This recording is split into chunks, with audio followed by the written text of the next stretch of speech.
Europe 1. Le grand direct des médias avec Jean-Marc Morandini. Et le fait média du jour, ce sont bien sûr les audiences de la radio qui viennent d'être publiées il y a un peu plus d'une heure par l'Institut Médiamétrie. Une vague de résultats qui concerne la rentrée, c'est-à-dire la période septembre-octobre. C'est une période importante car c'est celle qui permet de valider le choix des grilles de programmes. Alors tout le monde va s'avérer et va se clamer gagnant dans les heures qui viennent. Vous allez voir les communiqués sur le net. En revanche, nous, on va vous donner les vrais chiffres, simplement. Ceux qui parlent et ceux qui font foi, puisque ce sont les chiffres Médiamétrie. Jérôme Ivanichenko, bonjour. Bonjour Jean-Marc. Vous êtes notre expert média et un constat s'impose. La baisse est quasi générale pour toutes les stations de radio. Et oui, l'ensemble du média radio est touché, toutes stations confondues. Globalement, sur cette période, allant du 1er septembre au 2 novembre, 42 700 000 auditeurs ont écouté la radio, en moyenne, chaque jour. C'est un score en baisse de 237 000 auditeurs par rapport à la même période l'an passé. Et du coup, cette désaffection se traduit par une érosion des audiences quasi généralisée, station par station.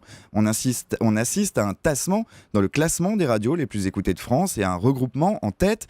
Énergie et RTL se retrouvent à égalité parfaite avec 11,5% d'audience cumulée. En un an, Énergie perd 0,8 points d'audience. Chute, c'est oui. énorme. Ouais. Tandis que RTL en perd 0,4.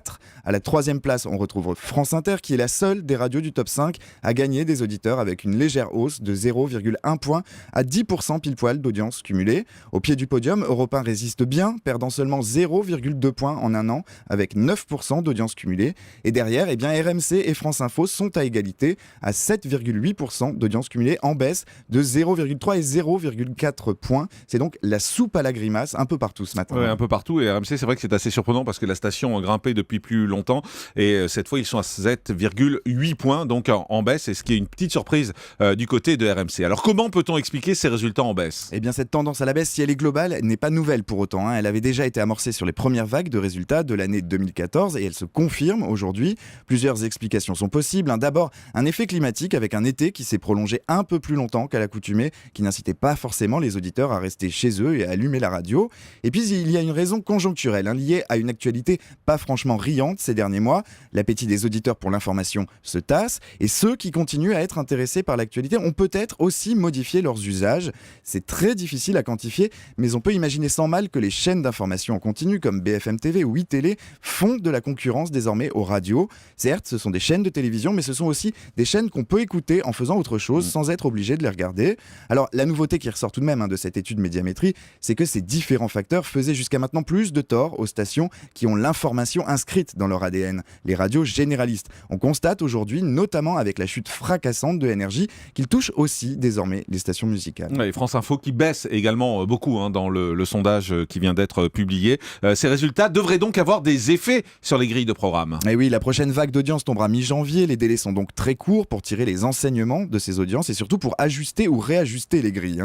Aujourd'hui, les directeurs des stations et leurs armées d'experts et d'analystes vont scruter ces scores quart d'heure par quart d'heure, notamment les cases stratégiques pour les annonceurs comme les tranches matinales, les émissions d'après-midi ou les débuts de soirée, pour ce qui concerne les radios jeunes. Mais aujourd'hui, ce sera surtout aussi la bataille de la communication. Les stations mettront en avant tel ou tel succès sur telle ou telle cible et tout le monde sera premier quelque part. Ouais, effectivement, mais toute la journée sur le blog, on va vous mettre les résultats des batailles. Vous savez, c'est des batailles entre les auditeurs, entre Cyril Hanouna, entre Laurent Ruquier, entre nous, entre Courbet et entre tous les gens qui sont là. Donc on vous mettra tous les chiffres. Nicolas Canteloup également, on vous donnera tous ces chiffres. Et sachez que demain, Fabien Lamias, directeur général d'Europe 1, répondra à toutes nos questions, à toutes vos questions ici. Vous pourrez appeler au 39 21 et il vous dira absolument tout.